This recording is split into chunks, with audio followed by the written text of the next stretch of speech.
ہے کہ ہم زنا کے راستے پر چلنے سے بچیں تو کیسے بچیں؟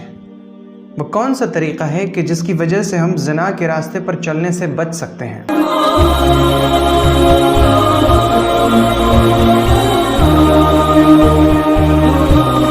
بسم اللہ الرحمن الرحیم۔ زنا کی برائی اور اس کی خطرناکی کے بارے میں ہم نے جانا کہ زنا صرف ایک برا عمل نہیں بلکہ زنا ایک ایسا عمل ہے جو انسان کو طرح طرح کے گناہوں میں مبتلا کر دیتا ہے۔ انسان شیطان کے چنگل میں پھنس جاتا ہے اور وہ گناہوں کے دلدل میں جا پڑتا ہے، اور پھر اس کی وجہ سے وہ ہزاروں طرح کے گناہوں کا عادی بن جاتا ہے۔ اب سوال یہ ہے کہ ہم زنا کے راستے پر چلنے سے بچیں تو کیسے بچیں؟ وہ کون سا طریقہ ہے کہ جس کی وجہ سے ہم زنا کے راستے پر چلنے سے بچ سکتے ہیں؟ کیا صرف کوئی ایسی دعا ہے جسے پڑھ لینے سے ہم زنا کے راستے پر چلنے سے بچ جائیں، یا پھر کوئی ایسا وظیفہ ہے جس کو کر لینے سے ہم زنا کے راستے پر چلنے سے بچ جائیں؟ جی نہیں۔ کسی بھی گناہ کو چھوڑنے کے لیے، گناہ سے بچنے کے لیے صرف دعا یا صرف وظیفہ کافی نہیں۔ صرف دعا پڑھ لینے سے یا وظیفہ کر لینے سے انسان گناہوں سے بچ نہیں سکتا جب تک کہ وہ خود اپنی کوشش نہ کرے۔ اس دنیا کو اللہ رب العزت نے دارالاسباب بنایا ہے۔ اس میں ہر چیز انسان کی کوششوں پر ہے۔ انسان کوشش کرے گا تو کام ہوگا، کوشش نہیں کرے گا اور پھر نتیجے کی امید کرے گا تو یہ اس کی بے وقوفی کہلائے گی۔ زنا اور زنا کے راستے پر چلنے سے بچنے کے لیے سب سے پہلی چیز جو ضروری ہے وہ یہ کہ ہمارا کوئی دینی مرکز ہو۔ دینی مرکز کا مطلب ہے کوئی ایسا شخص جس سے ہم دین کی معلومات حاصل کر سکیں، کوئی ایسا شخص جس سے ہم دینی رہنمائی حاصل کر سکیں، کوئی ایسا شخص جس سے ہم اپنی باتیں سنا کر ان سے رہنمائی حاصل کر لیں۔ وہ شخص ہمارے لیے دینی مرکز، دینی مرجع کی حیثیت رکھتا ہے۔ نبی اکرم صلی اللہ علیہ وسلم کے زمانے میں تمام لوگوں کے لیے دینی مرکز نبی صلی اللہ علیہ وسلم تھے۔ آپ کے بعد صحابہ کرام جن جن علاقوں میں تشریف لے گئے وہ صحابہ کرام لوگوں کے لیے دینی مرجع تھے، اور اس کے بعد محدثین، فقہاء اور بڑے بڑے ائمہ کرام وہ سب دینی مرجع تھے لوگوں کے۔ اس وقت علماء کی کمی نہیں ہے، علماء بہت ہیں، دینی رہنما بہت ہیں۔ ہمیں ایک ایسا دینی رہنما چننا ہے کہ جس تک ہم اپنی بات پہنچا سکیں، جن سے ہم بات کر سکیں اور وہ ہماری باتوں کا جواب بھی دیں، جن کے سامنے ہم ساری باتیں کھول کر رکھیں اور پھر وہ ہماری دینی رہنمائی کریں۔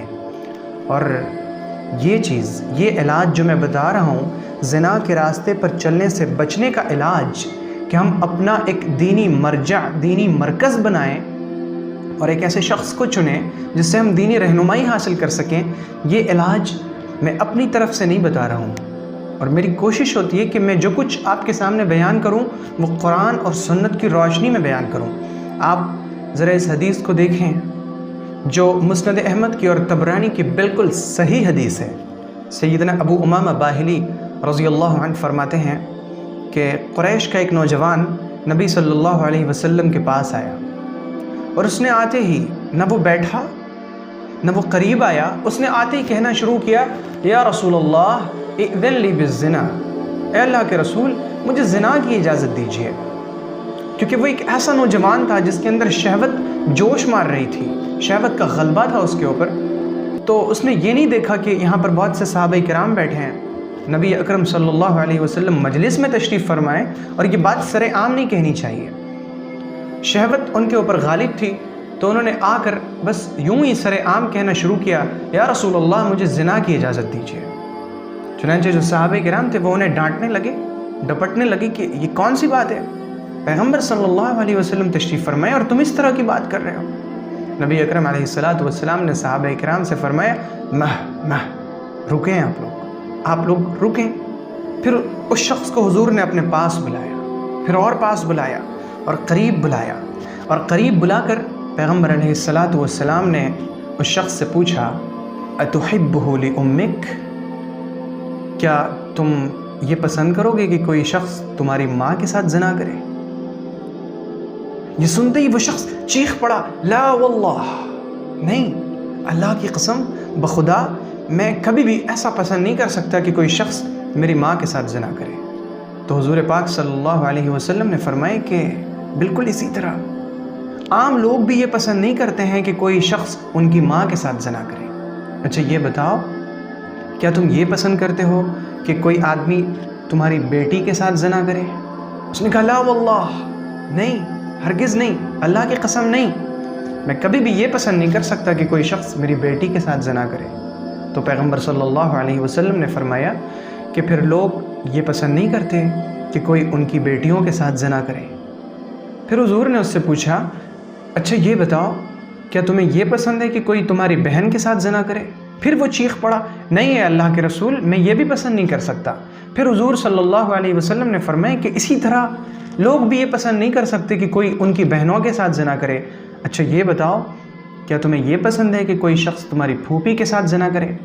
اس نے کہا لا واللہ، اللہ کی قسم میں ایسا ہرگز پسند نہیں کر سکتا۔ پیغمبر صلی اللہ علیہ وسلم نے فرمایا بالکل اسی طرح لوگ بھی ایسا پسند نہیں کرتے کہ کوئی ان کی پھوپھیوں کے ساتھ زنا کرے۔ یعنی ان 4 سوالوں میں پیغمبر صلی اللہ علیہ وسلم نے اس شخص کو یوں سمجھایا کہ جب تم یہ پسند نہیں کرتے کہ کوئی شخص تمہاری ماں کے ساتھ، تمہاری بیٹی کے ساتھ، تمہاری بہن کے ساتھ اور تمہاری پھوپھی کے ساتھ زنا کرے، تمہیں یہ گوارا نہیں، تمہاری غیرت اس چیز کو برداشت نہیں کر سکتی، تو پھر تم سوچو کہ تم جس کے ساتھ زنا کرو گے وہ بھی تو کسی کی ماں ہوگی، اگر وہ ابھی ماں نہیں ہے تو وہ کسی کی بیٹی تو ضرور ہے، اور جس کی وہ بیٹی ہے وہ باپ کبھی بھی اس چیز کو برداشت نہیں کر سکتا کہ کوئی شخص اس کی بیٹی کے ساتھ زنا کرے۔ اور اگر وہ عورت کسی کی بہن ہے تو کیا اس عورت کا بھائی یہ برداشت کرے گا کہ تم اس کی بہن کے ساتھ زنا کرو؟ اگر وہ کسی کی پھوپھی ہے تو کیا اس کے بھتیجے کو یہ برداشت ہوگا کہ تم اس کی پھوپھی کے ساتھ زنا کرو؟ جس طرح تم پسند نہیں کرتے کہ لوگ تمہارے محرموں کے ساتھ زنا کریں، بالکل اسی طرح کوئی شخص بھی یہ پسند نہیں کر سکتا کہ لوگ ان کے محرموں کے ساتھ زنا کریں۔ پھر پیغمبر صلی اللہ علیہ وسلم نے اس شخص پر اپنا ہاتھ رکھا اور اللہ تعالیٰ سے دعا فرمائی اللہم اغفر ذنبہ وطہر قلبہ وحسن فرجہ، اے اللہ اس کے گناہ کو معاف فرما دے، اب تک جو اس نے کیا اسے معاف فرما دے، یا رب العالمین اس شخص کے دل کو پاک فرما دے اور اس کی شرمگاہ کو محفوظ فرما دے، یعنی زنا سے اور ان جیسے گناہوں سے۔ آپ نے اس حدیث کا جائزہ لیا کہ ایک شخص جو شہوتوں سے لبریز تھا، جس کے اندر شہوتیں جوش مار رہی تھیں، اس نے اپنی شہوت کا علاج کیسے کیا؟ وہ پیغمبر صلی اللہ علیہ وسلم کے پاس آیا اور آپ سے آ کر اس نے یہ بات بتائی کہ میں زنا کرنا چاہتا ہوں، مجھے زنا کی اجازت دیجیے، اور پھر باتوں باتوں میں ہی اس کا علاج ہو گیا۔ ہم بھی کسی شخص کو اپنا دینی مرجع بنائیں۔ لوگ بہت ہیں، اہل علم بہت ہیں، آپ لوگوں میں سے کسی کو چنیں اور اسے اپنا دینی مرجع بنائیں، اپنے مسائل ان کے سامنے رکھیں، تو انشاءاللہ اگر وہ اہل علم صحیح ہیں تو انشاءاللہ وہ صحیح رہنمائی کریں گے، اور ان کی رہنمائی کے نتیجے میں ہم گناہوں کی دنیا سے دور رہیں گے، گناہوں کے راستے سے ہم بچے رہیں گے۔